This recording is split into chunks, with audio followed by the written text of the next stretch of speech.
Honestly, for me, talking about this story, um, as we roll throughout this segment here, as we roll throughout this hour talking about this Kawhi Leonard potential punishment coming down, it's him and the Clippers potentially being punished, guys, for something that I believe happens on a routine, regular basis. For those of you that are not familiar with what's going down, Kawhi Leonard and the Los Angeles Clippers are currently being investigated by the NBA because the Clippers are being accused of circumventing the NBA salary cap for Kawhi Leonard. And how did they do that? They basically made up a fake sponsorship deal with a totally fake company called Aspiration. And I think I was saying Aspire earlier. Aspiration is the name of the company. It is fake, so clearly I shouldn't know the name of it, right? But no, they made this fake company called Aspiration. And basically, what they were doing is paying Kawhi Leonard under the table through Aspiration. Aspiration was an endorsement deal, basically, where Kawhi didn't have to do a damn thing. Why would they want to do that? Well, Kawhi Leonard did a massive, massive favor for the Los Angeles Clippers organization back in January of 2024. He signed a 3-year extension with the Clippers that was worth up to $153 million. Well below the max extension he could have signed of 4 years for $223 million. He did that to help the LA Clippers sign some other players, similarly to what we saw over the weekend with Victor Wembanyama, similarly to what we saw with Jalen Brunson a couple of years ago with the Knicks. This situation aside, I'm surprised rather that more superstars do not go this route of taking the pay cut, taking a smaller percentage of the cap to allow teams to build. I am honestly a little surprised that we don't see it happen more often. But with this situation in particular, with Kawhi Leonard, the LA Clippers, Aspiration, and the Raptors here, right? The NBA has been investigating this situation for 11 months, guys. 11 months.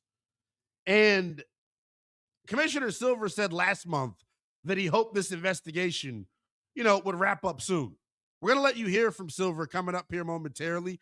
He spoke at the Board of Governors news conference earlier this afternoon and gave a little bit of an update. But the fascinating piece of this is that Steve Ballmer and the Clippers, of course, have denied this thing every chance that they've gotten here, man. And I'll even take it a step further. Not only is Steve Ballmer denying any wrongdoing, he's saying that he is the victim. He is the victim of fraud, and he lost money throughout this entire situation, man. I think it's crazy, though, that it hasn't been solved yet. This is a quote from NBA PA Executive Director David Kelly. He said, quote, "It should not take this long in order for something to get wrapped up." This was the original thing that was being investigated. The contract that Kawhi had with Aspiration, he was set to be paid $28 million. That was up until the company allegedly ran into financial issues and then ultimately filed for bankruptcy. Pablo Torre made this case prominent and brought it to light, basically scooping out and snitching, dry snitching at least, on the LA Clippers for what they were trying to do, man. This deal was done, and this is the thing that's kind of the gray area with it, and we're all smart individuals here on this program. Those of you that listen to this program, I call you all the smartest national sports talk radio audience in the country. Y'all smart cookies. The Clippers and Kawhi are trying to allege that the deal was not done to bypass the cap. Anybody who believes that, shout out to you, man. This is what I would say. It's a weird, strange ass situation is how I would put it. But my bigger picture thought on it, This probably happens across the league way more than we know, guys. Way more than we know. Kawhi, can we just go back to the contract for a second? Kawhi was eligible to sign $223 million. He ultimately signed for 153. He left $70 million on the table. And you don't think Steve Ballmer was digging deep in them pockets, trying to spend it for Kawhi under the table? The thing that I'm questioning here, the thing that I wonder, right? If you are Adam Silver, the situation is like low-key unprecedented, right? It doesn't happen often. It doesn't get investigated often, which is why this situation, in terms of the investigation piece of it, has dragged out so long. It's unprecedented. They don't know what the hell to do. Excuse me. And they're trying to get to the bottom of it. Today, we actually had a new wrinkle in this situation. It was announced that the NBA is investigating a second sponsorship deal as a part of this aspiration probe. So this is how Kawhi has been moving, man. Anytime, and I apologize in advance, man. Anytime your business moves are being handled by a brother that goes by the name of Uncle Dennis, I got to question you, Kawhi. I'm not shocked that this is all happening this way. I'm more disappointed in Steve Ballmer and the Clippers for making the block hot. It didn't stop the Spurs. The Spurs said, hell, we'll do it regardless. In terms of signing a guy, having your superstar agree to take less than the max, knowing you're going to pay him under the table. Like, I'll continue to say, I think this happens more than we realize in the NBA. But I'm fascinated to see what ultimately comes of this, because this investigation should be over by now. Adam Silver today at the Board of Governors Conference had this to say in terms of when we could get to the bottom of this thing.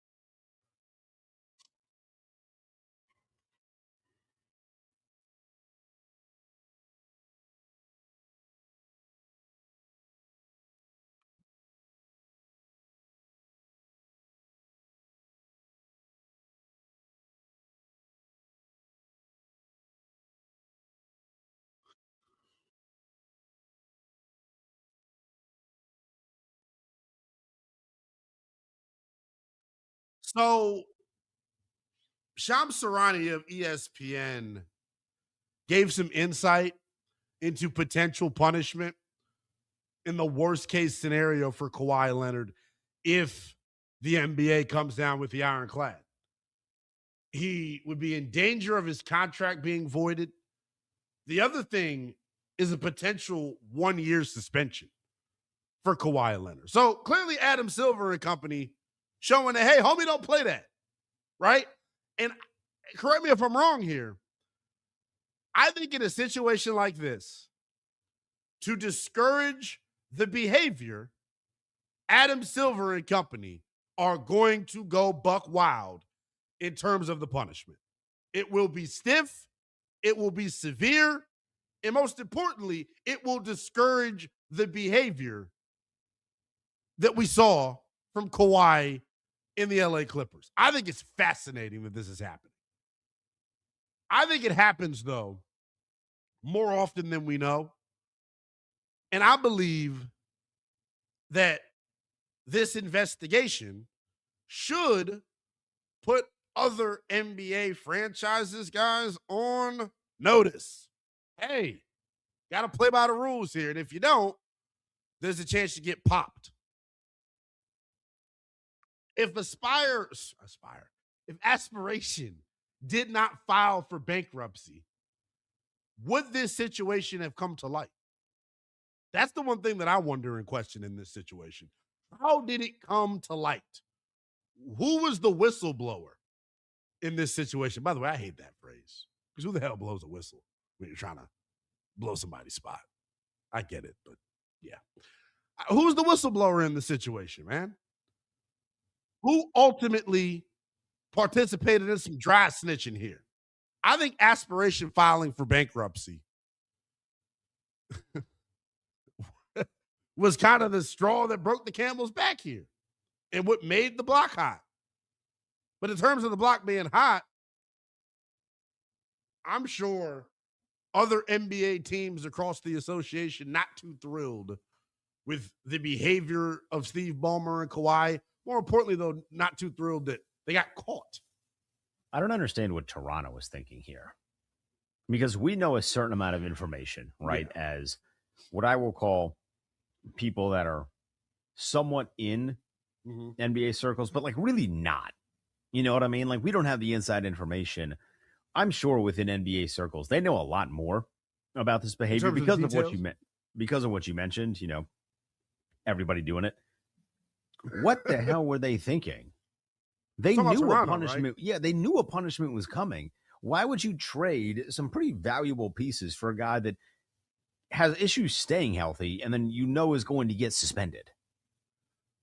So I think to give Toronto the BOTD, as I like to call it, benefit of the doubt,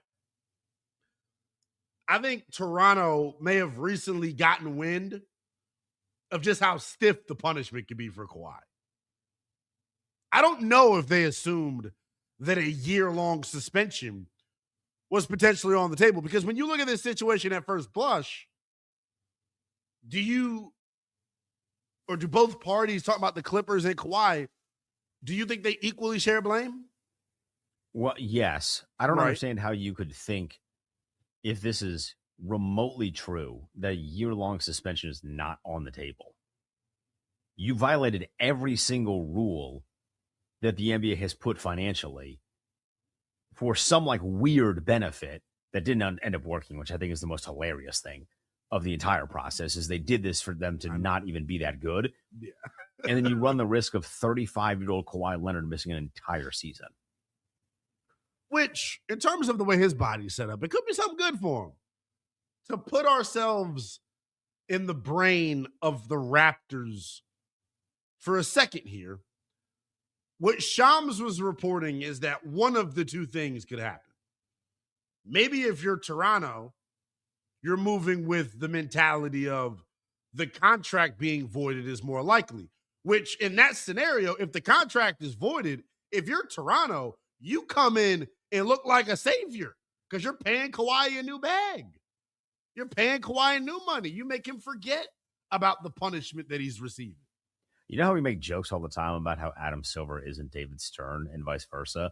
Yeah. If Adam Silver's worst punishment for Kawhi Leonard in this is voiding the contract so he can go sign with a team that they knew was going to extend him anyway, that is maniacally stupid. And it's also a punishment to Steve Ballmer, because then the trade goes away. You basically just take Kawhi Leonard. So here's the other piece of this.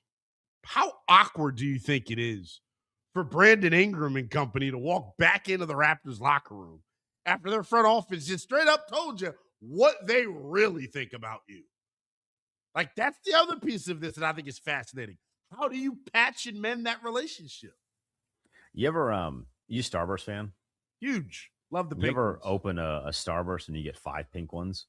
Like and not 4 pink ones? It feels like the craziest thing ever. That's how I imagine Brandon Ingram would feel. Oh, I don't have to go play with this terrible team in Los Angeles that's clearly in rebuild mode, and I get to play with Kawhi Leonard. Hey, guys, that wasn't very nice, but I'm glad to be back. I actually think you're sound asleep at the wheel for when it comes to the motives and motivations of Brandon Ingram. I think this allows him to see Glorilla more if he's in L.A. Does this make it easier? She can come out there to Toronto. Well, I'm sure she's there. I know. Actually, not I'm sure she's there. I know that Glorilla is there at Raptor games, but it's just a weird situation, man. I want to open up the phones on this too. If you all want to chime in at 310-840-4910, that is the number on the talk in text line. What do you think the punishment is going to be here for Kawhi Leonard? Should he be receiving a stiff punishment for this? If you're just joining us, NBA Deputy Commissioner Adam Silver spoke to the media today and gave an update on when the NBA's investigation into Kawhi Leonard in his deal with Aspiration. He gave an update on when that investigation would be wrapped up. Shams Charania reporting earlier today that the worst case scenario for Kawhi in terms of a punishment in this situation would be his contract being voided, or him being suspended for the entirety of the season. With his contract being voided, would that be a stiff enough punishment to you? 310-840-4910. And what do you think is the ultimate end resolution in this situation? Do you see a stiff fine and punishment coming towards the Clippers in Kawhi Leonard? And then the last piece of this, as we continue to stack the plate here, right? The last piece of this is, what the hell were the Raptors thinking? As Denton Day put it,